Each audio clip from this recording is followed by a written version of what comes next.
Greetings, citizens. Hey you beautiful creepy human being you. Welcome to my channel and welcome to today's true crime video. I'm so happy we can meet like this. I'm so happy that somehow in all of this that we're forced to deal with on the day-to-day, today you and I were able to find each other on this crazy little planet that we call home. My name is Brittany or Bratterstein, whichever you prefer, and today we're going to be discussing John Hinckley. John Hinckley is a man who became obsessed with the actress Jodie Foster when she was a literal child, and he decided the best course of action that he could take in order to impress her was to attempt and nearly succeed at murdering the then president, Ronald Reagan. But before we get started, if you have not yet had the pleasure, please make sure to join the Brat Pack by subscribing and ringing that bell. I put out a new video every single week, and I would love to hang out with you. Yes, you specifically you, but I can only do that if you join the Brat Pack and become one of us. Alright, let's go ahead and get into this video. Now, this video is on a case that I had heard of before, and I'm sure you've heard of before as well, because it is pretty well known. At least the basics of this case are well known, because when I tell you, I went down a rabbit hole with this case. I went down several rabbit holes with this case because this is a case where there's just so much more information than I ever knew would be out there. And I feel like there's so much here that not a lot of people do know. And this is a case that I actually didn't think I would cover, if I'm honest. I didn't think people would want to see it. But when I posted my video about the Bjork stalker recently, I, mentioned casually, like, would you guys like to see a video on John Hinckley? Because I I referenced him in that Bjork video, and I was surprised by the number of comments that were like, yes, do John Hinckley. So now I'm doing John Hinckley.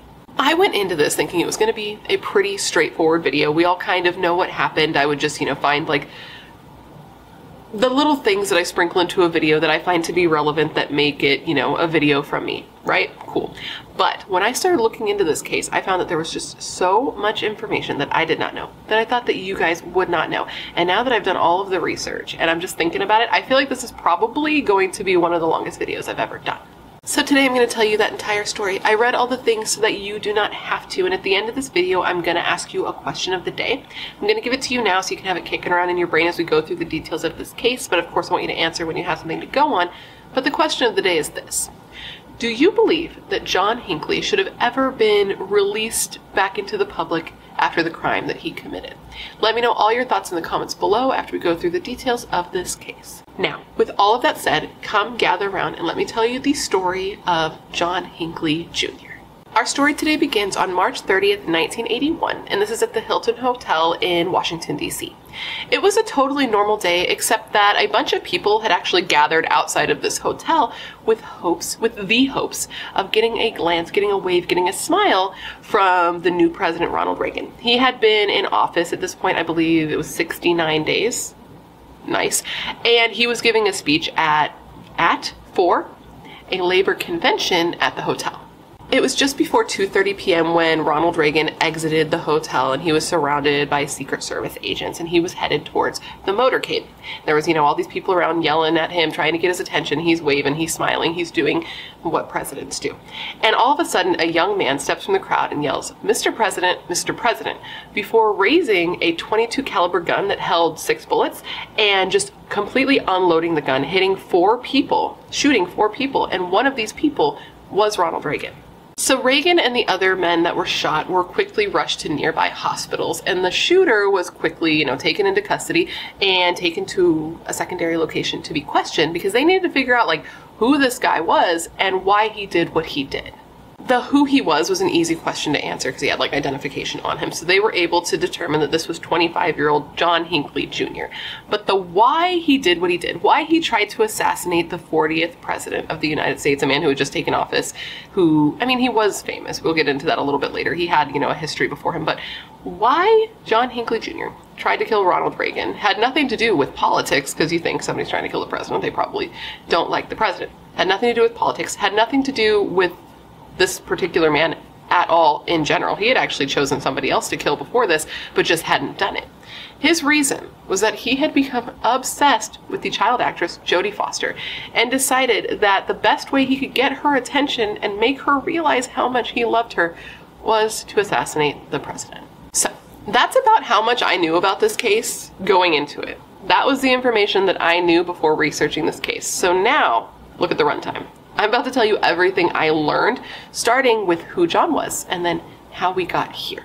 John Hinckley Jr. was born on May 29th, 1955, and he was born in Ardmore, Oklahoma, but he and his family moved to Dallas, Texas when he was just 4 years old, and that is where he was raised, like the majority of his life.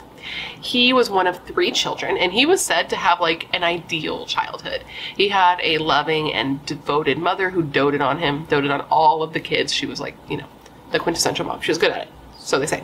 And he had like a good father who was successful in business. He was an oil tech executive, so the family did not have to want for very much in terms of like finances.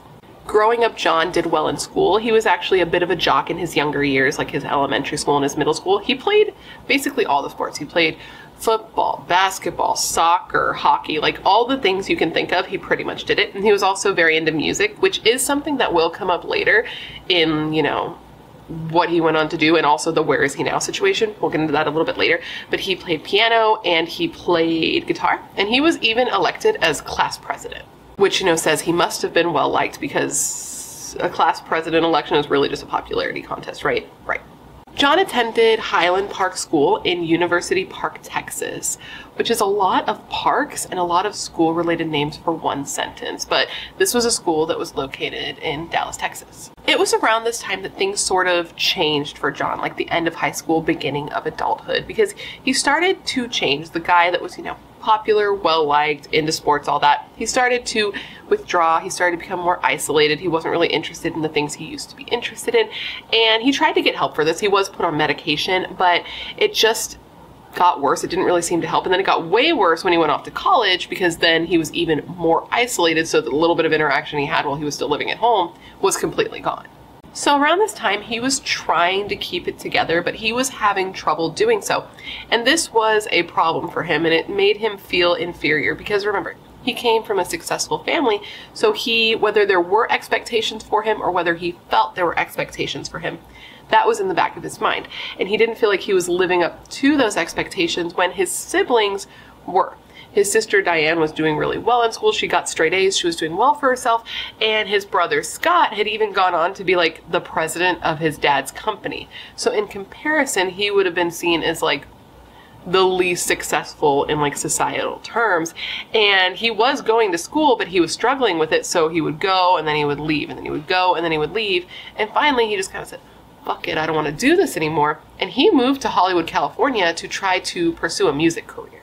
Now, he moved there, and that's great, but the thing is, he wasn't doing great mentally at that time, so he had all these, like, grandiose dreams of being a famous musician, but he wasn't doing anything to actually try to pursue that dream. He moved there, but he wasn't going out and trying to become a musician. He was just staying in his tiny apartment, watching TV, like, eating fast food, doing all of that, but not actually going out and trying to, you know, play shows and get exposure. So he would sit at home and be frustrated that things weren't just happening for him, even though he wasn't putting in work so people could know he existed.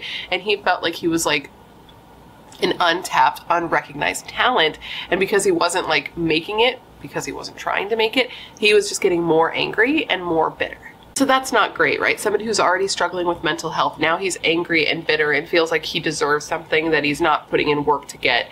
So he's just getting more and more frustrated. And then once, you know, popular class president, he started to isolate himself. And then once he moved to California, he didn't maintain any of those friendships that he did have, because he had some friendships. He wasn't totally alone. He just didn't have many. When he moved, he had 0, and he didn't try to make any new ones. So he's totally alone.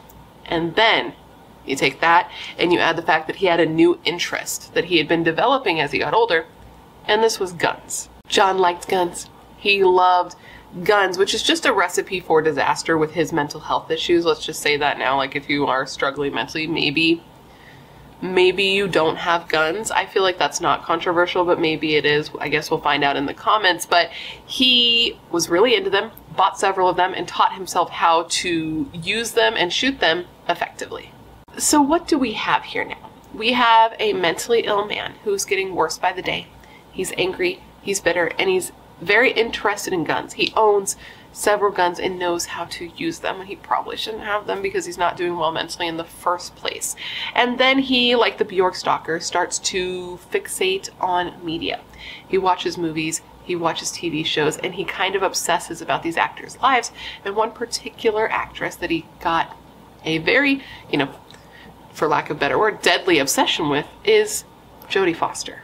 Now, I think we probably all know who Jodie Foster is, but just in case we don't worry, I will be putting photos of her up on the screen. So Jodie Foster was born in Los Angeles on November 19th, 1962, and she started acting at the young, ripe age of 3 years old. So real quick, I have a question for you. Like, we're gonna go down a little bit of a rabbit hole, but what do you think about that? About child actors, about baby actors? Because I know, like, some stories involve babies, so you need, like, actors to play said babies, but like, what do you think about that? Because I guess when Jodie, like, got discovered, she wasn't even, like, her mother wasn't taking her to be cast for anything.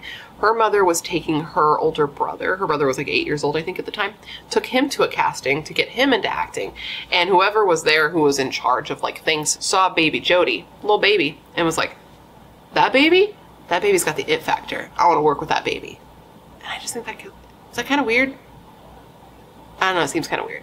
So anyways, she starts working at the young age of 3. She starts doing a lot of TV work before finally breaking into the movies in 1972, when she would have been like, what, like 10 years old. She did movies here and there, some Disney stuff, but none were, you know, like that film that made her a star until she was cast in a leading role in the movie Taxi Driver. The movie came out in 1976 when she was 14, but the filming of this was when she was just 12 years old. Okay, so she was really young in this movie, and this movie was a Martin Scorsese film, and I don't know if you've heard about him, but he's kind of a big deal, so this was like a huge opportunity for her. Anyways, the movie. I've actually only seen it like one time, so please don't, if you're like a big fan, I'm so sorry that I'm not more familiar with it, but it is across the board regarded as just chef's kiss. It stars a young, hot Robert De Niro. And when people are always saying, like, the quote, "You talking to me? You talking to me?" That's from the movie Taxi Driver. Basically, Robert De Niro's character is the main character, and he works at night as a taxi driver. Roll credits. And basically, throughout the run of the movie, his mental health deteriorates. During this time, he becomes obsessed with a woman named Betsy who worked in politics. So to try to impress her, Robert De Niro's character decides that he's going to kill a presidential candidate. Sounds familiar, right? Except in the movie, De Niro's character didn't actually do this, whereas John Hinckley did. Anyways, Jodie Foster's in this movie, and at 12 years old, she plays a child prostitute. I don't know what the politically correct term is for that, because I generally say sex worker, because I feel like that's the right thing to say. It's just sex worker. But as a child, you can't really consent to that type of work. So whatever word would be appropriate, let me know in the comments, but that is what I mean. And Robert De Niro's character comes upon her throughout the movie and decides that she is somebody who he also wants to save. Now, I don't want to give any spoiler alerts on this like 40-year-old movie, so I'm not going to tell you anymore, but you should just watch it if you haven't seen it. So, this is the movie that made Jodie Foster a star, and this is the movie that John Hinckley saw her in that made him become obsessed with her and simultaneously become obsessed with the movie Taxi Driver. His obsession with this movie lasted for years. He watched it over and over, and each time he watched it, he became a little more and more obsessed with Jodie Foster, but not really her as a person, more so her character in this movie. He felt like he was in love with the character in this movie, a 12-year-old girl. And in watching this movie, he sort of started to morph him in his life and Robert De Niro's characters in his life together into one thing in his mind. So with that, John was kind of like, okay, I love Jodie. De Niro loved Betsy. De Niro tried to kill a presidential candidate, or thought about killing a presidential candidate to try to win Betsy's favor. I, obviously, should kill the president. That's going to let Jodie know that I love her, and that's going to make Jodie love me. Perfect plan. But he didn't do this right away. First, in 1980, he decided to start to stalk Jodie. Basically, he learned from like a magazine article that she had gone off to college in Connecticut. So he was like, okay, I'm going to woo her the old-fashioned way by just kind of showing up where she is and, you know, making her love me. So he literally upped and moved to Connecticut to stalk her. So at this point in Hinckley's plan, Jodie was a couple of years older. So she was still working and simultaneously pursuing a literature degree at Yale. Ever heard of it? Talk about an overachiever. So at this point in time, she was very famous, right? She was doing very well in her job, but she had the presence of mind to know that this type of job isn't super secure. It's cruel and it's unfair and it's uncertain. And she also knew that, you know, that child actors don't always have a lot of longevity. So she wanted to make sure that even though she was doing really well right now, she had something to fall back on in case things didn't work out for her. And the thing that she had to fall back on was studying literature at Yale. So John, he would go to where she was. He would call her on the phone. He would show up where she lived and shove love notes under her door. He even wrote her a poem called I Know a Girl, in which he professed his love to her. During this time, John also told his parents that he had a girlfriend. He had a girlfriend who was an actress, because in his mind, he truly believed that these two were dating. John Hinckley was even able to get Jodi on the phone on more than one occasion. He called and he actually talked to her. And during these phone calls, he recorded them so people, you know, could hear them. And in these calls, he just sounds so nervous. He's stumbling over his words. He messes up his own name, but he's trying to woo her, and she's just like, what the fuck? And like, she's talking to him, but she's kind of making a joke about it, and she kind of laughs, and her friends are there, and they kind of laugh. And he's like, what are you laughing at? What are they laughing at? And she's like, we're laughing at you, bro. Like, what do you think? This is so weird. And it is weird. It's just so weird that he was even able to do this, considering she was so famous and she was so young. It's weird that he had access to her. I mean, John Lennon would go on to be murdered by a crazed fan later that year in New York, and this stalking did go on for a while, so you would think she'd be better protected, but she just wasn't. He would just call her over and over, and whenever he'd get her on the phone, she'd tell him like, oh no, not you again. And she told him like, I really can't talk to you. You understand that I can't like carry on conversations like this with people I don't know. It's weird and it's dangerous. And he was like, well, just so you know, I'm not dangerous. Like, I would never hurt you. And she responded like, yeah, but still, like, no. And he's like, so you don't want me to call you anymore? And she's like, yes, please, don't call me anymore, but it's been nice talking to you. Now, this was really confusing to him, because in his mind, there was a connection there. There was something between them, and that he just needed to talk to her. She needed to speak to him and to know him, to realize that she loved him, and she wasn't giving him this chance. So even though she asked him to stop contacting her, he did not. Now, it seems like Jodi's rejection at this point really started to make John spiral, because this is about the time when he started putting in the work. Yeah, sure. Started putting in the work to make the plan. Started planning, one might say, to murder the president. Now, I said in the beginning that he was trying to assassinate Ronald Reagan, and he actually did. He proceeded to and did shoot Ronald Reagan.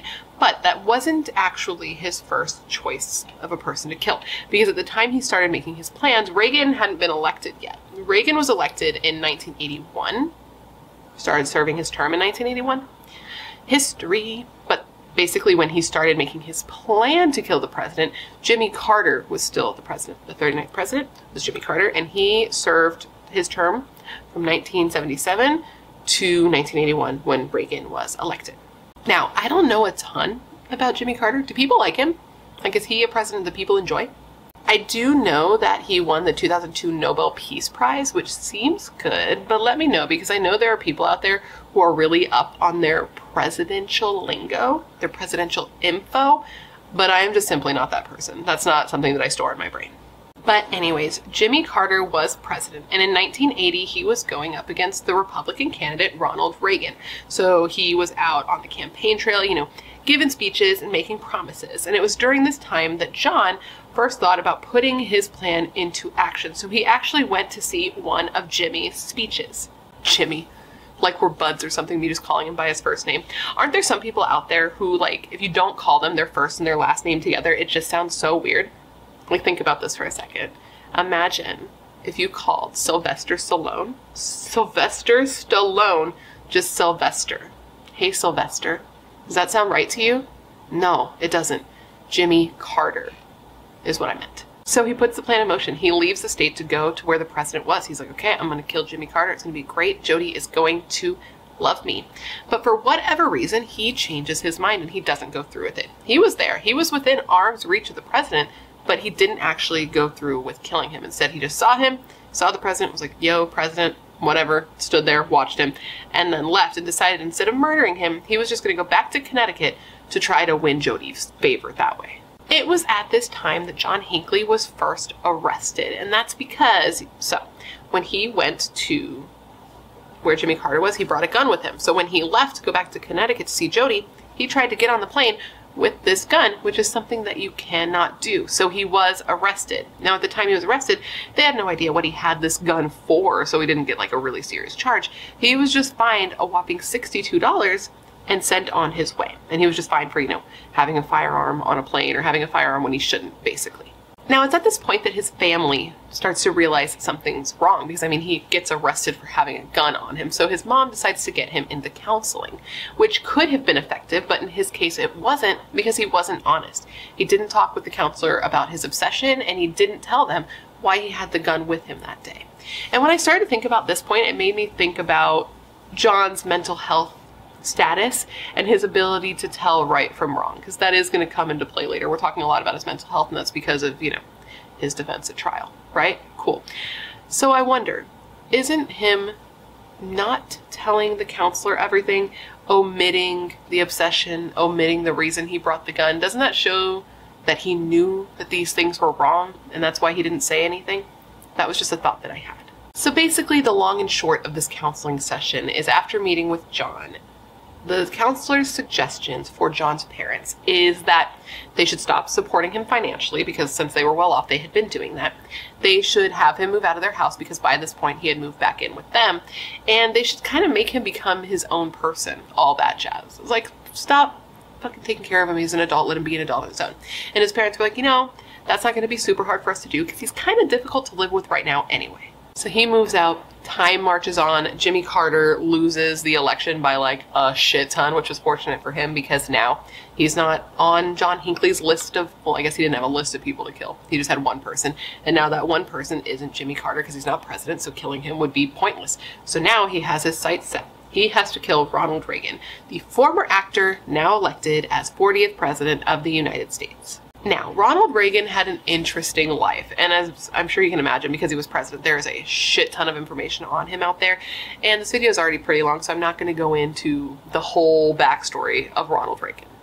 I'll just tell you that he came from a humble beginning. He ended up working in radio before acting in some small roles in some popular movies before becoming president of the Screen Actors Guild, then going into politics, first becoming the governor of California, then entering national politics. People seemed to like him. He was seen as like the first people's president because he'd spent years in the spotlight and media, and so he had developed like a very likable personality, a little bit of a persona.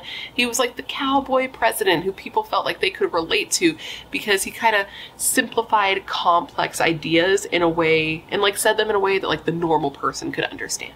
And I mean, there's more to it than that because obviously everybody didn't love him. That's politics, baby. There's always someone on the other side. But the point is, he was now the president, and John Hinckley now wanted to kill him. So this plan, or at least a plan, started taking form. He started acting on it in March of 1981. So after his parents had kicked him out of their house, he was living in an apartment before finally moving into a motel in Colorado. He was taking medication on and off, kind of trying to get better. He had a job, he had everything, and he decided to just up and leave, and he decided to go to California again, because remember, he wanted to pursue a career in music, and he still wanted this. So he goes to California again with the dreams of making it big, but by this time, his mind is so far gone that he can barely function. So pretty soon after getting there, he thinks to himself, like, I have nothing else to live for. Like, there is no point in me being on this earth anymore. So with that, a 25-year-old John Hinckley started a cross-country trip with the plans of committing a murder. But this time it wasn't to murder Ronald Reagan. He was driving to Connecticut to kill Jodie Foster and then kill himself. Or just to kill himself in front of Jodie. He hadn't decided yet. But this was his first plan. Well, actually his second plan. His first plan was to go to California. That didn't work out, so now he was going to Connecticut. During this time, he wrote a letter to Jodie, and this letter said, quote, Jodie, goodbye. I love you 6 trillion times. Don't you maybe like me just a little bit? You must admit I am different. It would make all this worthwhile. John Hinckley. So he was taking a bus to Connecticut, but he wasn't taking one bus. It wasn't like a straight shot there. He was taking one bus to Washington, D.C. He was getting off there. He was going to stay a night. He checked into the Park Central Hotel. He was going to spend the night, and then the following morning, he was going to get onto another bus and head to Connecticut. But things changed when he was in Washington, D.C., obviously, because that's what we're talking about today. So he arrives in D.C. fully expecting to just spend the night, then get on another bus, head to Connecticut, and then either, kill Jody and then himself, or just kill himself in front of Jody, whatever he decided to do once he got there. But he gets there, he spends the night, and that morning, the morning he's set to leave, he goes out, he buys a newspaper, he gets breakfast, I think it was McDonald's, and he heads back to his room, where he starts to read the paper. That's when he found out that Ronald Reagan was going to be giving a speech at the Hilton Hotel in D.C. What are the odds? He thinks to himself. He believes that this is divine intervention. He's like, oh, Jody doesn't need to die. I don't need to die. Ronald Reagan needs to die. So he stuck around and he started festering on this idea. He studied the president's schedule. He thought about Jody. He sat down and he wrote her another letter that he did not mail, but it basically just said all the normal things that he had been saying, that he loved her, that this was all for her, that once he did this, she would know who he was. He wrote that there was a good chance that he would die while doing what he was set out to do, so he wanted to make sure that he had his feelings written down so that she could read them. And he wrote to her in part, quote, "I am doing all of this for your sake. By sacrificing my freedom and possibly my life, I hope to change your mind about me. This letter is being written an hour before I leave for the Hilton Hotel. Jody, I'm asking you to please look into your heart and at least give me the chance with this historical deed to gain your respect and love." So, the 30th, Reagan was scheduled to do a speech to a labor convention at the hotel at 2 p.m. So the Secret Service was there, checking everything out, making sure there was nothing weird, doing what Secret Service does. But there was nothing weird, nothing suspicious, nothing stood out at all. One of the men who worked that day said that it was truly an unremarkable day. I guess until it wasn't, obviously. This place was normal to them. They'd been to this Hilton like 100 times in the last decade. It was the place presidents frequented, and there were rarely any hiccups. It was so routine that they felt comfortable. They didn't feel like they needed to wear bulletproof vests or keep people further back. And even though some people considered that there probably should be metal detectors at places the presidents would go, they didn't. They were actually worried that if they were to do this, it might offend people, so they didn't do it. They didn't take safety precautions because they thought it would offend the public, which is wild to see how much things have changed. Can you imagine? Can you even imagine? You can only imagine. I can't. So Reagan enters the hotel at about 1:45 p.m. He does his speech, takes about 30 minutes, and then him and the Secret Service agents leave, headed towards the motorcade, which is a procession? A group of cars that typically carries and escorts a prominent person. So they headed to their cars. Great. Outside, John was waiting. He was standing in this small alcove that was about 20 feet from where the president had entered the hotel, but he wasn't alone. He was surrounded by a small group of people who were waiting to get a glimpse at the new president, super excited. Like Red and Kitty Foreman when the president came through Wisconsin. That's that 70s show reference. That is not relevant at all, and probably poorly timed with the Danny Masterson thing. But anyways, what was I saying? He's standing in this alcove, and the area that he's at is sort of hidden. Now, from there, everything happens so fast. It's about 2:30 p.m., just before. Ronald Reagan walks out. Everyone starts hooting and hollering, screaming, trying to get his attention. There's a group of people across the street who are really "Come on, Mr. President, look at me." And he turns and he waves. He's like, "Hello, yes, it's me. I'm the president. Hello." Right? So he's turned that way. When all of a sudden, John Hinckley steps out from the crowd, goes, "Mr. President, Mr. President," and then just unloads his gun. It's a, 22 caliber, 25 caliber? It's a handgun. Holds 6 bullets, and he shoots all 6 bullets in less than 2 seconds. So he knew how to use this gun, and he hit his intended target and several people around him. One of the shots hits the press secretary. This is Jim Brady, and it hits him right above his left eye, like in his head, dude, above his left eye, and it gets lodged in his brain. And we are going to get more into Jim Brady, because I'm sure anybody watching this is like talk about Jim Brady. We're going to when we get into like the outcome of everyone and like what happened when they were shot.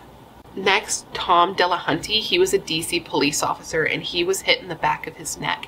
It's sad too, because apparently Tom wasn't even normally like one who would be working for the president, because it was going to be his day off, and he wasn't like Secret Service. He was just a DC police officer, but he decided to volunteer to guard the president, because like how often are you getting that chance? I read that what he normally did, like his normal job was working with police dogs, but the police dog, the canine officer as they call them, which is so cute I can't handle it, the dog got sick, so he wasn't going to be working, so he decided to, you know, work for the president, and then he gets shot in the fucking neck. Anyway, so he's guarding the president. The first shot rings out. He turns to look at the president, and that's when he's hit in the back of the neck, and he just yells out, "I'm hit." So by this time, the Secret Service men were already reacting, and 50-year-old Jerry Parr, who was the head of the Secret Service, reacted so quickly, dude. The adrenaline must have been out of control, and he grabbed the president and started trying to quickly usher him to a nearby limo. His nearby limo, right? Obviously, the president's limo. Meanwhile, a young Secret Service agent, I think he was like 30 years old. His name was Tim McCarthy. He was shot in the chest as he stood, you know, like this, arms out, trying to block the president while they got him into the limo. And dude, just like with Tom Delahunty, Tim wasn't even supposed to be there working with the president. Like, he was Secret Service, but he wasn't scheduled that day. But then last minute, they received like a request the Secret Service did for like another officer, another agent. Yeah, agent. And him and another guy were both like, oh, who wants to do it? Who wants to do it? So they flipped a coin. And Tim just ended up being the one that had to go. Now, during all this chaos, another Secret Service agent actually did try to like shoot and like kill John to stop him from firing any more shots. But as he tried to shoot him, somebody got into his line of fire and he lost the opportunity. Now, back to Reagan. Fortunately, he did make it into the limousine. Jerry Parr literally like shoved his ass into the limo, jumped on top of him. Another Secret Service agent like shoved their feet in and slammed the door shut just as a bullet actually hit the window of the limousine. But fortunately, you know, it's bulletproof because it's like the president's car. Because if it hadn't been, we probably wouldn't even be telling a survival story right now. But even though this was a very secure vehicle, nothing is perfect. And one of the shots that Hinckley fired was able to penetrate the limo in this weak spot, like in the door frame. So the bullet went in, and Reagan was shot under his left armpit right into his lung. But what's so wild is they don't realize this at first. So they're in the limo, the door's shut, and the driver just hits the gas, hoping and praying that they're not going to run over one of their fellow Secret Service members as they're leaving. Because this driver's main objective is to get the president out of there at all costs. If they accidentally run over and kill their like coworkers, like that sucks, but their job is to get him out of there. And I cannot even imagine having that type of job and just knowing that somebody's life is worth so much more than yours. It seems like an incredibly difficult job to have. But anyways, they're driving away and they don't realize that Reagan's been shot. The Secret Service agent Jerry Parr is in the back with him and pats Reagan down, like does an inspection, looks at him, touches him everywhere, doesn't feel anything, doesn't come back with bloody hands, so they think he's fine. Reagan is in pain though. He's in a lot of pain on his side, but they chalk this up to him being hurt from when he was slammed down and maybe he's got like a bruised or a broken rib or something like that, but they don't realize he's been shot. And I think that is so crazy that you can be shot and not even realize it. And you might be like, he's shot, how is he not bleeding? We are going to get into that. So instead of going to a hospital because they don't think they need it, they start heading to the Crown, which is what they call the White House, I learned in researching this case. Maybe that's something I should have already known, but I didn't. And they're going there because this is like the safest place you can go. There's like an arsenal there from what I have read, but they don't make it there. While they're driving to the White House, Reagan pulls out a handkerchief and starts like dabbing his mouth and coughing into it a little bit. And when he pulls it back, there's blood. But it's not normal blood, it's frothy blood. And as soon as Jerry Parr sees this, he realizes, okay, this is not from a cut lip or something, that's frothy. That means it's coming from his lung. So they assume at this point that maybe when he fell, he broke a rib and it punctured his lung. So that's a big deal. So they decide instead of going to the White House, even though they do have like a medical team on staff there, they're going to go to a nearby hospital, the George Washington University Hospital, because it's closer and they realize this is an emergency. This ended up being a really good call because every second that went by, Ronald Reagan found himself in more and more pain, and every second that went by, he found himself having a more difficult time breathing. Within 3 minutes, they had arrived at the hospital, and Ronald Reagan insisted on walking himself inside. He's like, I'm the president, I know how things look, I need to be a man and walk myself in. So he walks in, and he makes it about 20 feet inside before all the color drains from his face, his eyes roll in the back of his head, and he just collapses into the arms of his agents. The staff in the hospital quickly realized that this was an emergency, and a vascular surgeon was called down to the ER. So they have Reagan up on, like a table, whatever, and they cut off his suit. And they start to realize, like, here and there, that the person they're working on is the President of the United States. Can you even imagine being in that position? It blows my mind. It's like those people who had to work on John Lennon after he was shot. I cannot imagine being in that position, and they were freaking out. One of the nurses was super freaked out. She was so worried that the president was going to die on her table. She started to panic and she started to cry, and then she started to remember that the only time she had ever seen her own father cry in her entire life was when Kennedy was assassinated, and she thought this was happening all over again. But even though this was such a surreal experience, they did not have the luxury of slowing down, of letting it really sink in, because Reagan was in really bad shape. His blood pressure was incredibly low. He had crashed, and that's because he had lost so much blood. He ended up losing half the blood volume in his body, but mostly he was internally bleeding, which is why at this point they still don't know he's been shot. It's just absolute chaos. There are so many people there all working on him at one time. Two of the other men who were shot, Brady and McCarthy, ended up being brought into the same hospital for medical care as well. Tom Dillahunty ended up being brought to another hospital, though I don't know why. And the Secret Service is in there because it's their job, and they have this girl who worked at the hospital, a nurse or a doctor, I couldn't remember which she was, but she was manning the area, letting the Secret Service know who each person was who was coming and going, because they couldn't even make sure that the president was safe before bringing there because everything happened so quickly. And usually, they go and they scope something out, but they just had to bring him there and hope that nobody who was coming in there, who was hoping to help him, was actually going to try to kill him on the table. So Reagan's there, he's on the table, and they're trying to figure out what's wrong. They're listening to his chest, and they listen to one lung and they hear that it's really hollow. And when they listen to the other one, they realize it's full of blood. So they're like, what the is going on?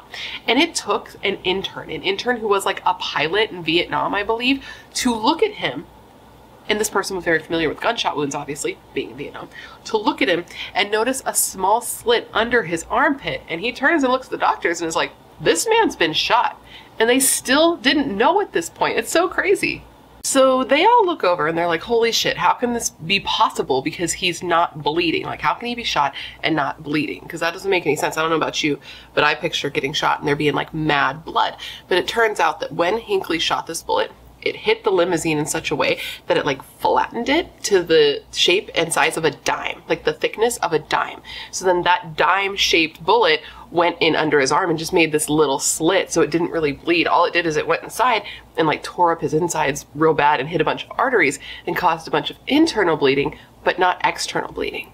So doctors put a test tube in to expand his lung and get the blood out. And when they do that, they see that there's a lot of blood in his chest. They keep feeding it through the tube, and they see that the blood just keeps coming and coming. So they don't know what's going to happen at this point, but they know that it doesn't look good.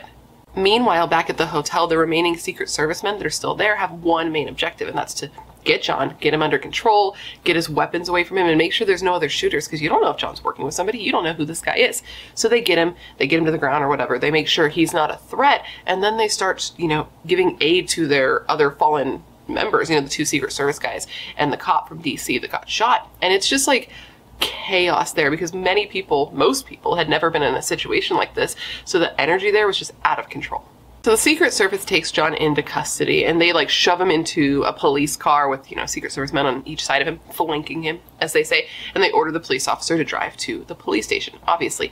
And while they're driving, John is really quiet, he's really stoic. It seems like he's really letting it sink in that this actually happened. Yes, bro, this is real. You really did this. And then it was weird because halfway through their drive to the police station, John finally spoke. And when he did speak, it seemed like he really had a disconnect from reality here, because he asks the officers in the car if they know the score to a college basketball game that had been playing that day. And the driver is fucking irritated and is I don't know the fucking score, bro. What the fuck? Why would you ask me this? Anyways, John Hinckley, the Secret Service agents, they arrive at the DC headquarters where they already have homicide detectives, even though nobody is dead at this point, right? They already have homicide detectives there ready to question him. And they brought him here because they thought this would be like the safest place, the most, I don't know what the word is I'm looking for, but like a neutral ground. They thought that this would be because they were really worried that this shooting was going to cause a bunch of conspiracy theorists to come out and that they were going to think that John Hinckley didn't act alone or that he didn't act at all or he was manipulated by the government. They were really thinking about the Kennedy assassination, which is like a whole nother can of worms and a whole nother case, and probably one that I don't really see myself covering. So once they had John sat down in the station for questioning, there was a bit of like internal battle between, you know, the agencies, because there was the Secret Service there, but there was also the DC police, and the Secret Service agents had been shot, and so had the president, but well, they don't even know the president's shot at this point back where John is, but John had also shot a DC police officer. So the DC police is like, listen, we have jurisdiction, this was done in our area, we want to take him immediately right now. And the Secret Service is like, listen, like that sucks. It sucks to suck, but like you're not gonna take him anywhere because we need to talk to him. Obviously, he just tried to assassinate the president. Like, they didn't care about jurisdiction. And I didn't look into this fully. I didn't look into this at all, actually. But if I'm just thinking about it, I imagine that Secret Service would, like, have jurisdiction. Like, jurisdiction aside, I think Secret Service would probably trump local police, but I don't really know for sure. Anyway, John's in custody, and it doesn't take authorities long. It doesn't take authorities long? I guess that is the right sentence, so it doesn't sound right. It doesn't take authorities long to identify him as John Hinckley Jr. because he had a wallet, he had identification on him. And it didn't take them long to discover what his motive was, because in his wallet alone he had, you know, several photos of Jody, and he told them, like, listen, if you want to know why I did what I did, go to my hotel room because there is a letter there where I wrote everything down. So they do go there and they find this letter. They also find bullets, a VHS tape of Taxi Driver, and a postcard that John had written out to Jody that said many things, but one of the things that it said was, quote, Jody, you are a virgin, aren't you?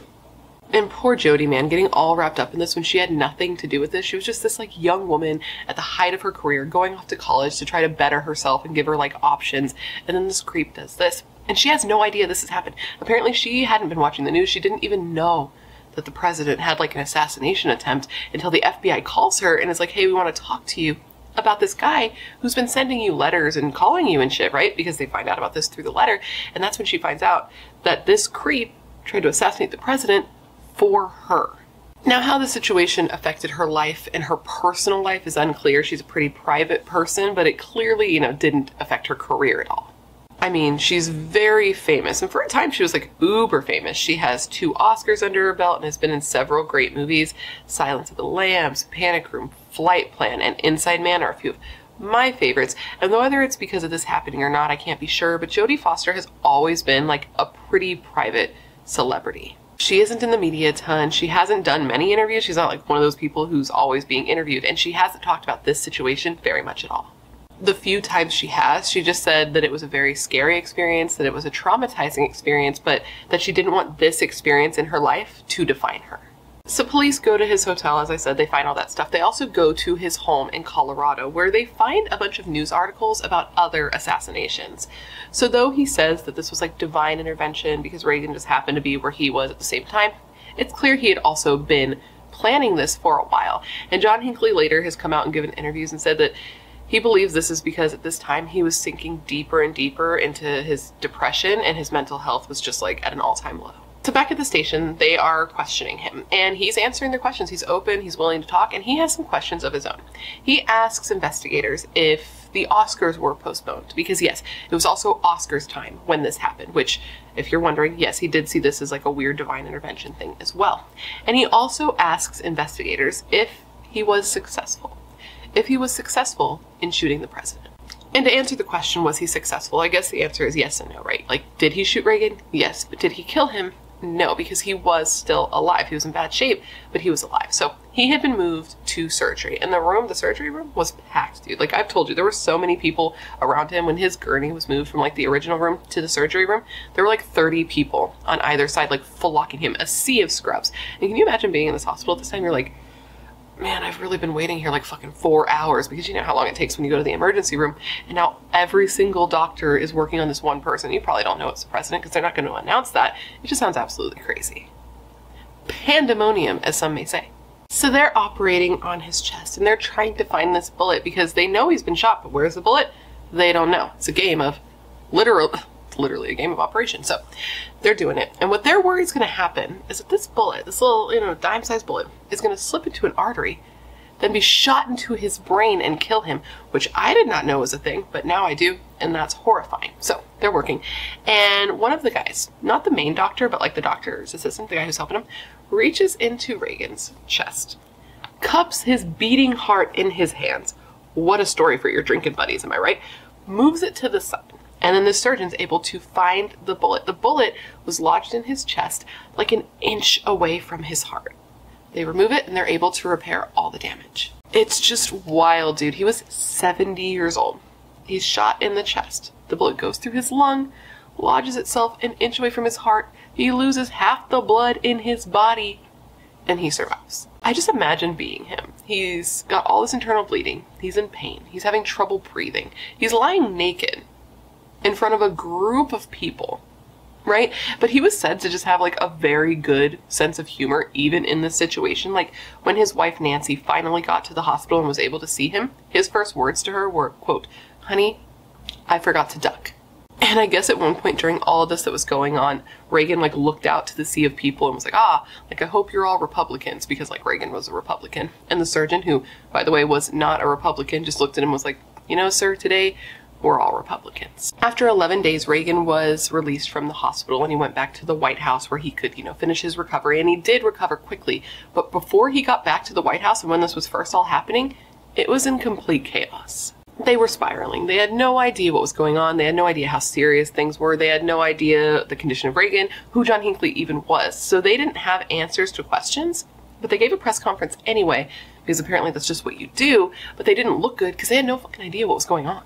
Man, and once they did learn what was going on, can you even imagine how intense that would be to learn that this 25-year-old man had tried to kill the president because he was obsessed with a child actress? Like, so sensational. Nobody had that on their 1981 bingo card, you know what I mean? Like, most people believed that a presidential assassination attempt would be politically motivated. Like, maybe John Hinckley hated Republicans like Elena from Billy on the Street, but no. Anyways, a little more than a year after the assassination attempt, on May 1st, 1982, John Hinckley Jr. went to trial, and he was being charged, or being tried, for 13 different offenses. And John Hinckley Jr. pled not guilty by reason of insanity, because really, like, that's all he could do, right? Like, everyone knew he did it. He was seen doing it. He was even caught on video doing it.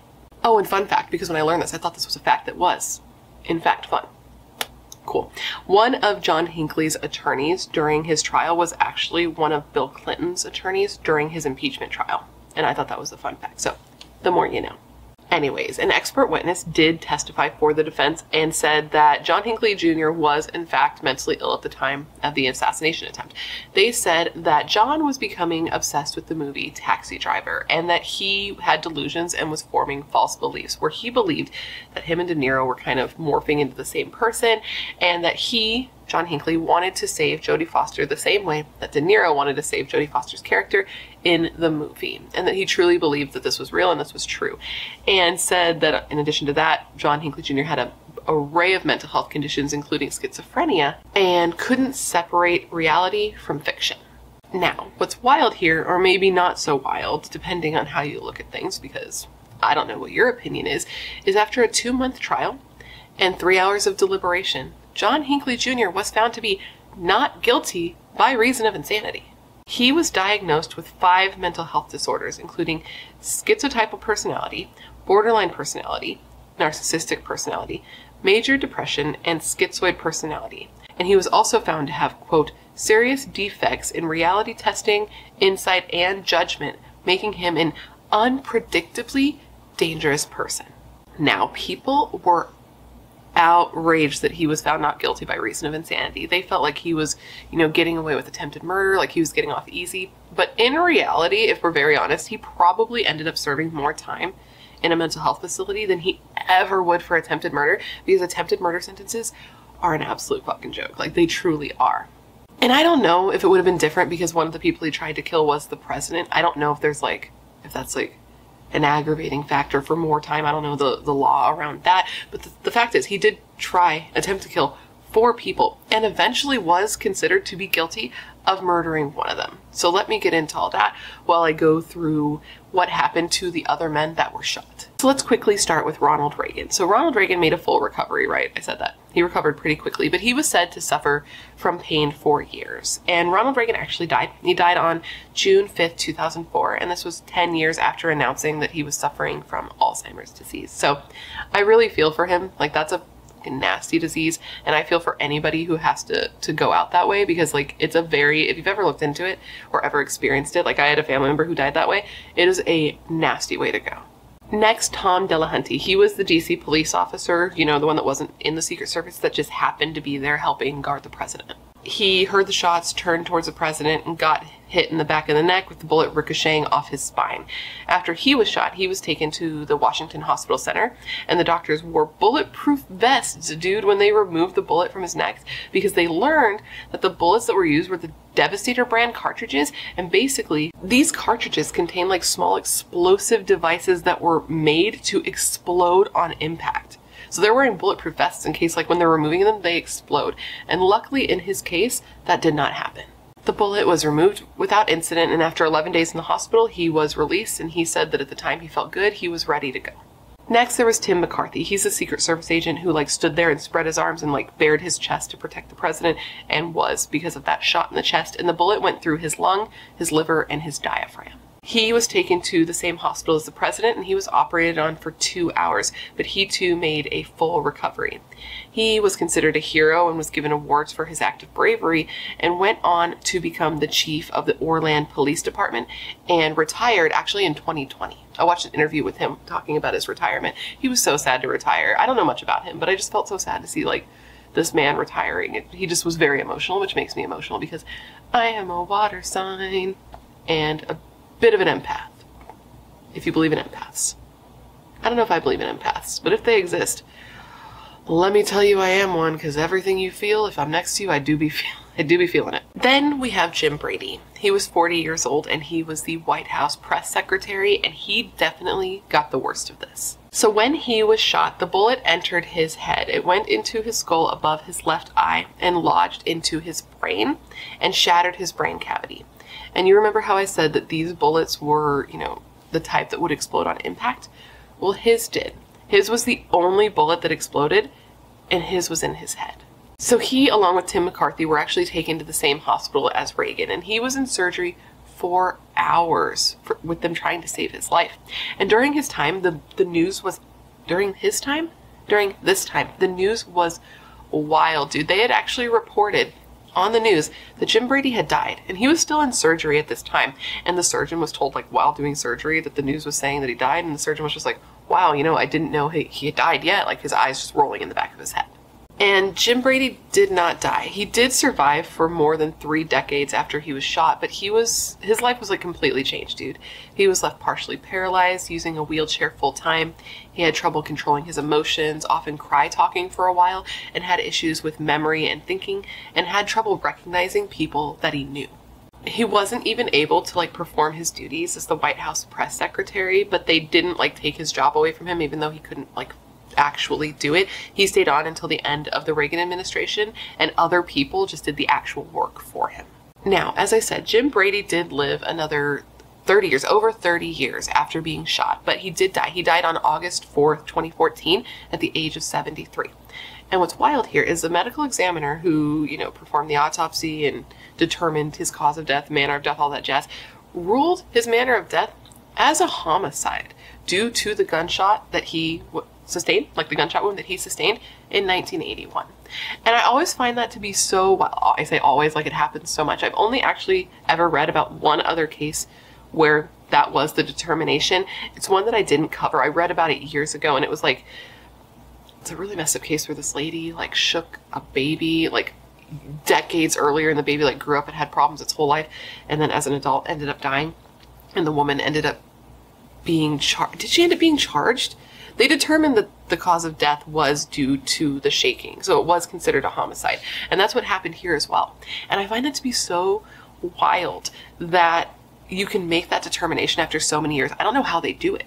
And it's not like they did this just to like keep Hinckley behind bars, because they couldn't do that. They could not give him more time or keep him in custody longer because of Jim Brady's death being ruled a homicide, because prosecution for him for that crime was barred under the year and a day law that was in effect. And that is exactly how it sounds. Quote, a person cannot be convicted of homicide for a death that occurs more than a year and a day after his or her acts that allegedly caused it, end quote.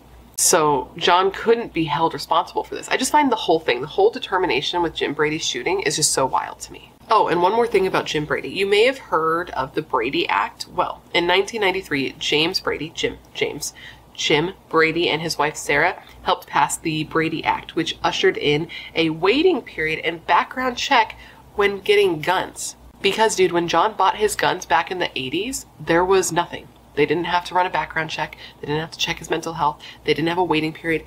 Nothing. He was able to just walk into a Texas pawn shop and buy this 6-shooter. So, this attempted murder of Tim, Tom, Jim, and Reagan.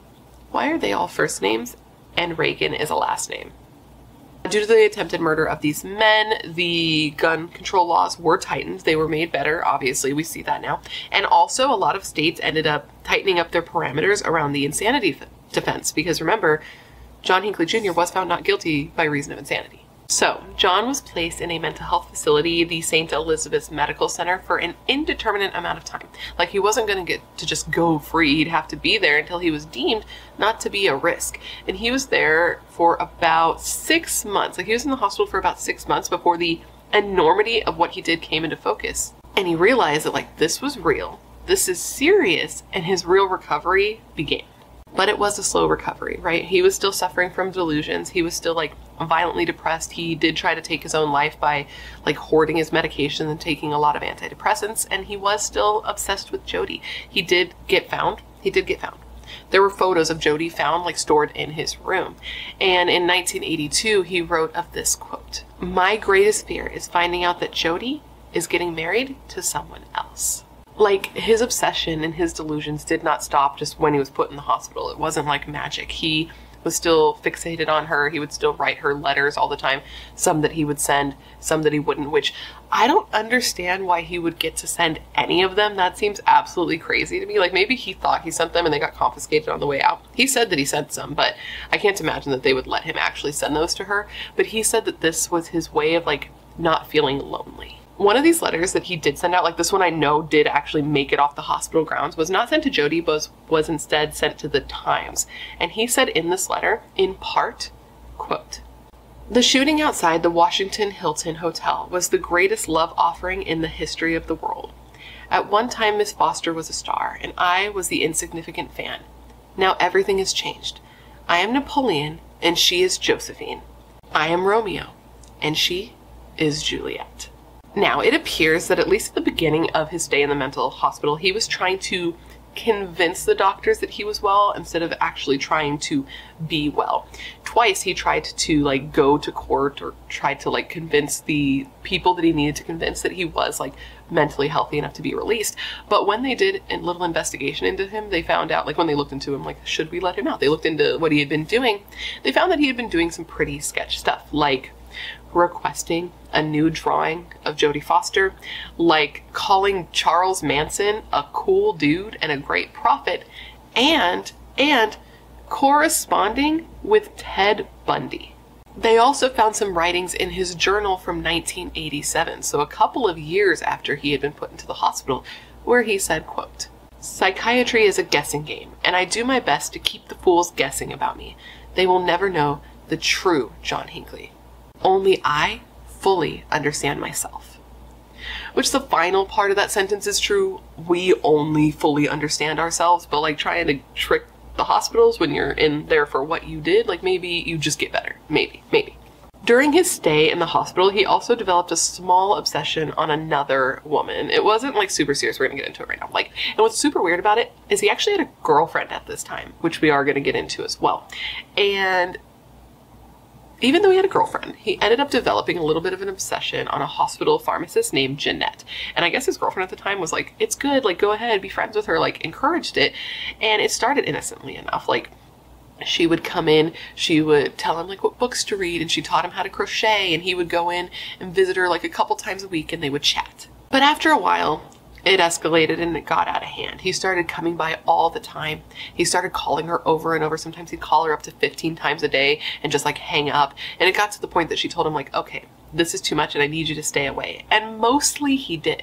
He did end up sending her a package after that, even though she told him like not to contact her anymore, but it wasn't too much. It wasn't like crazy obsessive like he had been with Jody. And they actually even did a review into this situation because they're like, this guy's still getting obsessed with women. Like, this is a problem.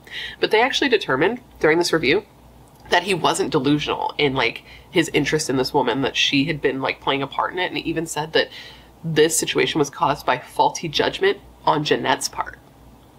So those are just some bullet points about his stay in the hospital, because we clearly couldn't cover all of it. He was there a long time. He was there for years, for decades, until finally he wasn't. Now, it doesn't seem like this came out of nowhere, because he was in the hospital for more than 30 years. But over the time of being in the hospital, he was slowly given more freedom. Like, first he was allowed to go out for a little bit of time during the day. Then he was allowed to do overnights, and he was allowed to do weekends, until finally he was spending more time at his mother's house than at the hospital. He was given a conditional driver's license and a GPS monitored cell phone so that they could track him, but they had to like observe him and see how he would be out of the hospital. And it is a really tricky situation, because like it's scary to think of somebody like that being released, but at the same time, how are you going to know if a person can be safe outside of the hospital walls if you're not observing them living with the stressors of life outside of the hospital walls, right? It's a tricky situation. But those who worked at the hospital and knew him over the years said that he was just great. They said he was sweet and he was considerate, and that nobody should be worried about him being free because he's not a danger to anyone. They said he's a painter and he's a musician, that he volunteers at the library, which I believe was something he had to do. Like, it wasn't a conditional thing or an unconditional thing. He was told he had to work at the library, but everyone who came in contact with him said that he was just like a really sweet, great, and polite guy. He never caused any trouble. When he was released, his attorney, Barry Levine, made a statement where he said, like, John had gone a very long time without getting into any trouble. His disease was in full remission, his disease being psychosis and major depression. And he said there have been multiple risk assessments and he had been deemed not a risk. He was taking medication to combat his anxiety and to prevent psychosis, and he'll be required to meet with a psychiatrist and a therapist. So in 2016, John Hinckley Jr. was granted release into the custody of his mother, who lived in Colonial Williamsburg in Virginia. And his family was said to be very supportive of him. Like, his mom and dad from day one were on his side and took care of him until the day that they died. And then after they died, his siblings stood by him. And this had to be really hard, because I read that his father took a lot of guilt, like really blamed himself for what happened and felt like he should have been able to do more to like help his son not get to that point. And John's mother and father actually became real champions for mental health awareness, and his father set up the American Mental Health Fund to try to raise money to research mental illness. So that was in 2016. He was released to his mother, but it was like a, a conditional release. He still had to see doctors, go to therapists. He was still like monitored in some way. But then in June of 2022, John Hinckley Jr. was granted full release, which is essentially total freedom. Like, he's just a totally normal, totally free person. And I believe he's still living in Virginia. And by this time, like, he is alone because both of his parents have died. Since being fully released, he has done his fair share of interviews. He has come out and said that he is totally for gun control. He thinks that there are too many guns in the country as there are. He says he read a statistic that said there are more guns in the country than there are actual people.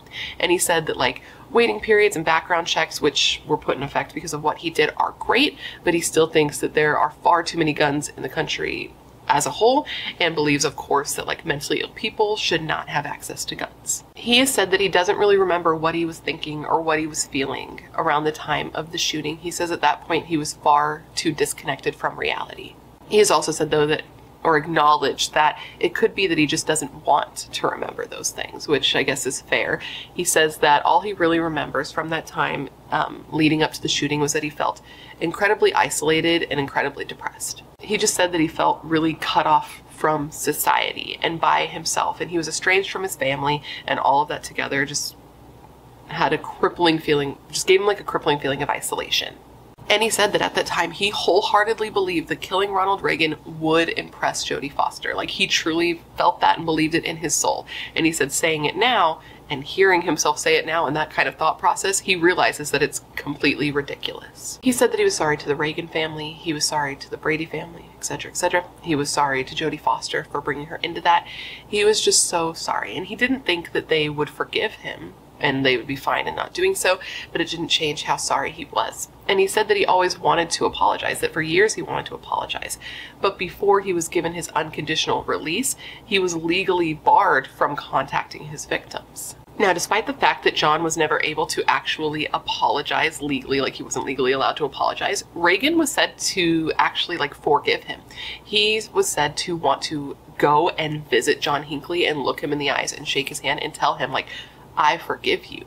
But he was advised by the White House physician and also a group of psychiatrists that worked with John Hinckley not to do that because, quote, Hinckley was a twisted sociopath, egotistical, and would misinterpret Reagan's gesture. John Hinckley said that he is glad that he did not succeed with his mission. And I watched him in an interview talking about this. And when he said this, you could see his body physically react. He said that at that point in his life, he didn't have a good heart and he wasn't a good person because he wasn't doing things that a good person would do. But he did say that he believes that his ruling at trial and his subsequent release was justice because he's not a cold-blooded killer. He was just a sick young man who had lost touch with reality and didn't know right from wrong.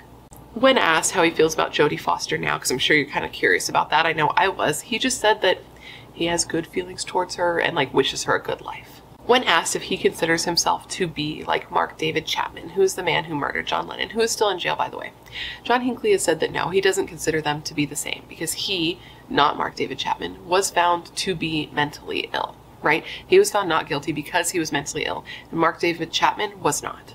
He said he wants people to know that now he is just an ordinary guy who's just trying to get along with everybody else, but everyone just thinks he's a crazy person, and he's not anymore. He said that he takes his medications because he believes that they help, and he said that he doesn't think he needs them anymore, but still takes them because he knows he should and wants to be safe. He says that he truly believes, and he is proof of the fact that the criminally insane can be cured. John Hinckley had a long-term partner while he was in the hospital. Her name is Leslie DeVoe, and they were together a long time. I think they were together 2 decades. They were engaged to be married. It was a really big deal, and he credits her a lot to his recovery. Her and the fact that the two of them rescued and took care of cats. And he said of this relationship, quote, I was lost until I found Leslie, and everything changed from the day I met her. Leslie made me want to live again, and she is now the sunshine of my life. Now, Leslie. When I tell you, that is another rabbit hole that I went down. Holy shit. So, John and Leslie met in the hospital, the same hospital. He was in there for trying to kill Ronald Reagan due to his delusions, and Leslie was in there for murdering her own daughter due to hers. Now, that is a whole nother story. That is a whole nother case. If you want me to cover it in a separate video, leave it in the comments because it is absolutely wild, but it is far too long. This video is so long that I can't include it here. So if you want a separate video on Leslie DeVoe and the murder of her daughter, let me know in the comments, but wow.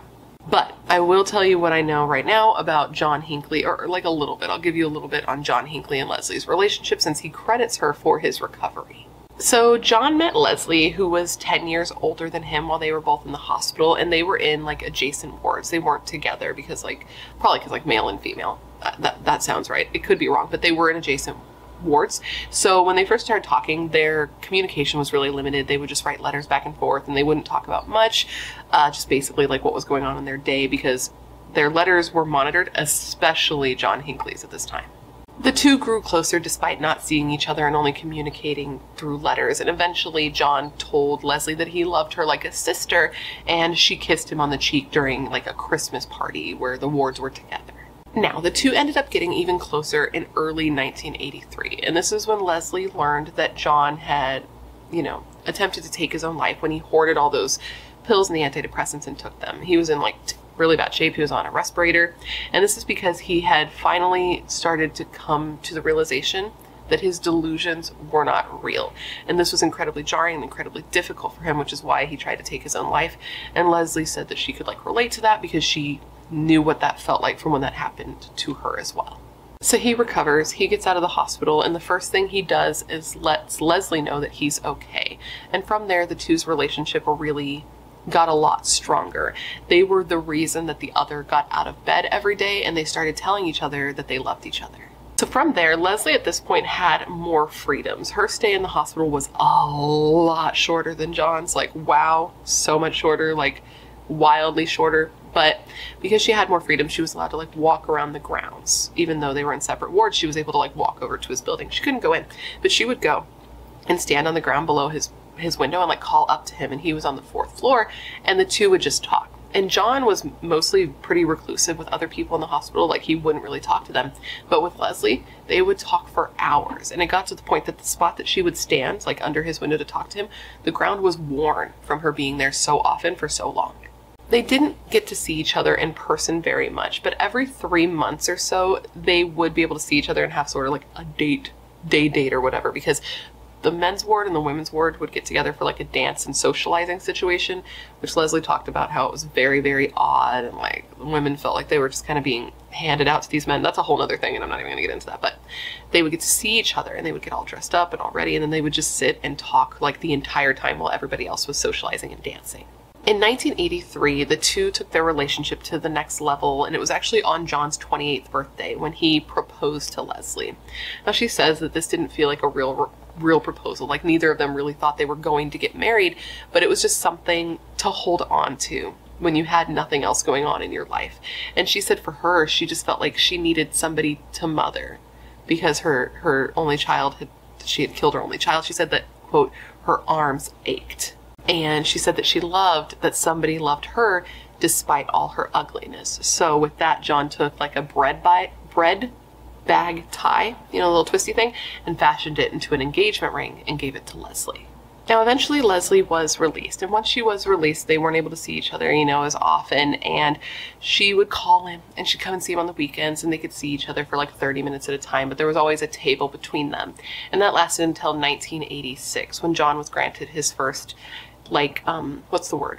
Release? Like his first time that he was able to leave the hospital, where he was able to go home for like a social gathering for Christmas. And from there, they'd continue to have more visits. Once John was awarded more unsupervised freedoms, they'd spend time together, and Leslie actually played an active role in his legal defense as well.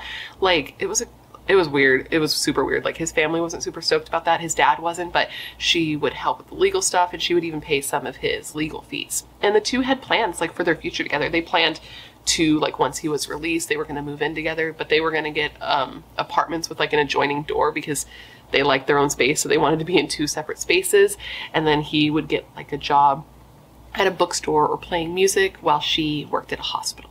But that wasn't in the cards for them, because the relationship actually ended in 2004 before John was ever released. Leslie was said to be the one who ended the relationship. She said that she couldn't deal with the scrutiny of being John Hinckley Jr.'s girlfriend, his fiance. She didn't want to be in the public eye in that way, and John was said to be very respectful of her decision to end the relationship and wasn't obsessive at all. He was fine with just being friends. So now he lives alone with his cat named Theo, who he says is his best friend, and he says that he works super hard every day to maintain his mental health and to be a contributing member to society. And he says that he feels like his best way that he can give back to society is through his art and through his music. He hopes to have a career as a singer and songwriter, and he actually did book some shows. Like, he had some shows at separate venues that he was going to play, but none of the shows ended up going through. There were like several of them where it was planned, but they ended up being canceled due to safety concerns and just general outrage from the public. So now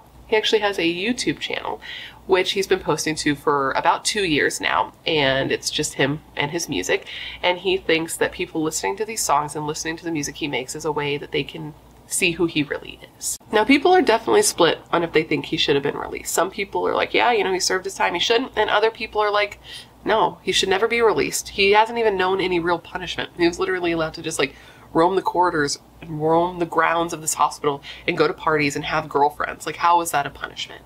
Tim McCarthy, the Secret Service agent who stood and, like, you know, got shot in the chest when he protected the president, said that he was very surprised and disappointed to see that John Hinckley was given complete unconditional release, because this man almost killed him. This man almost made his wife a widow and took him away from his children.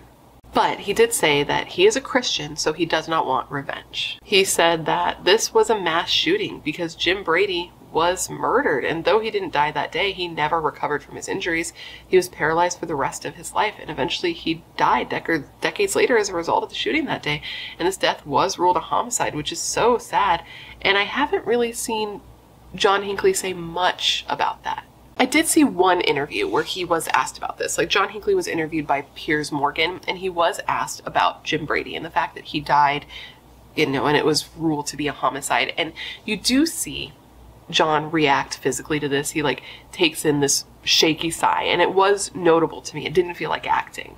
But when he acknowledges this, when he talks about it and he talks about the fact that Jim Brady died and his death was ruled a homicide, he says that he acknowledges that Jim being shot all those years before did contribute to his death, but he doesn't consider himself to be a murderer because of the fact that Jim Brady went on to live another 30 years. But back to Tim McCarthy. He said what he takes, like, his biggest takeaway from this is the fact that this man tried to kill the president, not anybody else, that he tried to kill the most powerful, most important man, like, in the country. And for him to try to kill the president and then get to be released, he said that he doesn't want to question the judge who made this decision because this judge knows more than him, knows Hinckley's history, talked to the doctors, etc., etc., but said that they better have gotten it right because he doesn't like the idea of setting the tone that you can take a shot at the president and the most intense hammer won't be brought down upon you. He said with John's release, though, he doesn't fear for his safety or his family's safety, and that it would just be like a very bad idea for John Hinckley to show up on his doorstep. Ronald Reagan's daughter, Patty Davis, did release a statement at the time when she heard that, you know, John Hinckley was being fully released, where she said, quote, "Now Hinckley's last restrictions have been lifted. He can now, if he wants, contact me, my siblings, and the actress Jodie Foster, whom, as is well known, he was trying to impress by carrying out his ambush." And there does even seem to be some split feelings on Hinckley's full freedom, even within the Reagan family, because his son Michael tweeted after John Hinckley was released saying, quote, "FYI, my father forgave Hinckley and would approve, therefore, so do I." So it's just sticky, right? That's got to be awkward in the family too, right? To have two siblings on opposite sides of that. But his daughter just says, like, she tried to kill my father, and I can't forget about those cold eyes. And she is right in saying that, like, he could go see her because now legally he could go and he could try to apologize. He could do whatever he wants to do because he is a free man. But in interviews, he has said he has no intention of doing that, that he doesn't think he'd want to see them, and he just wants to let everybody have their peace. And I do truly hope that all of them in some way have found peace in this. And with that, my friends, is the story of John Hinckley Jr. I hope that you found my presentation of this to be informative, and I hope that it made sense. And of course, I just want to thank you for remembering all these people with me today and just discussing this case in length. Now, considering everything I told you throughout this video, I want to revisit the question of the day, and that was this. Do you think that John Hinckley Jr. should have ever been released back into the public? Do you think he was mentally well enough to do so? Do you think he should have been found not guilty by reason of insanity? Or do you think if you try to kill the president, you should be behind bars for the rest of your life? Let me know all your thoughts in the comments below, because I feel like people will have thoughts. Anyways, guys, before you leave, don't forget to let me know down below what cases you'd like to see me cover. If you want me to cover Leslie DeVoe, let me know down below. As you know, I have a long list of cases, and whenever you leave me a suggestion, I put it on my list with your name next to it, so if I cover it, I can give you a shout out. I love covering the cases you guys suggest because they're often cases I haven't heard of or cases that need more coverage. And I know you're filled with good ideas and good taste, otherwise you would not be here. If you haven't already, please don't forget to join the Brat Pack by subscribing and ringing that bell. I put out a new video every single week, and I would love to hang out with you. Yes, you specifically you, but I can only do that if you join the Brat Pack and become one of us. One of us, one of us, one of us. And if you want to hang out more consistently, all my social media is listed down below, along with a link to my membership and a link to my merch store. And if you've made it this far, that means that you are a real one, because who watches outros? So I have a question for you. not really a question, a statement. I know this video may look different. Probably doesn't look great because this is my first video filming in my new setup. I'm finally not on the floor. I know, I can't believe it either, but I don't know how the chair is going to look. I don't know how this new background's going to look because it's the same. It's same, but different. It's not the same. It's not my blanket. It's like curtains, so it might look different. I'm going to be toying with it, so if it looks weird, I'm sorry. Let me know what you think, though. I'm also toying with the idea. Let me know what you think. I'm toying with the idea of getting rid of the starry background. Now that I'm sitting here, I'm wondering if I could get like a chair that doesn't have such a high back and then hang like pictures of things, like decorate in a way that shows like stuff that I'm actually interested in. Let me know what you think. Do you guys love the starry background or are you open to change? Let me know all your thoughts in the comments below. Oh, and one more thing. This video was so long that it took me 2 days to film. Let me know down below if you can tell when the split was, like when it split from one day to the other day, because I've done this before and you guys seem to have fun trying to figure this out. So let me know in the comments below when I switched from day 1 to day 2. And now, with all of that said, I just want to thank you for being here when you could literally be anywhere else in the world. That is tight. You are tight. Please stay safe and be a better person than you were yesterday, and I hope to see you in my next video.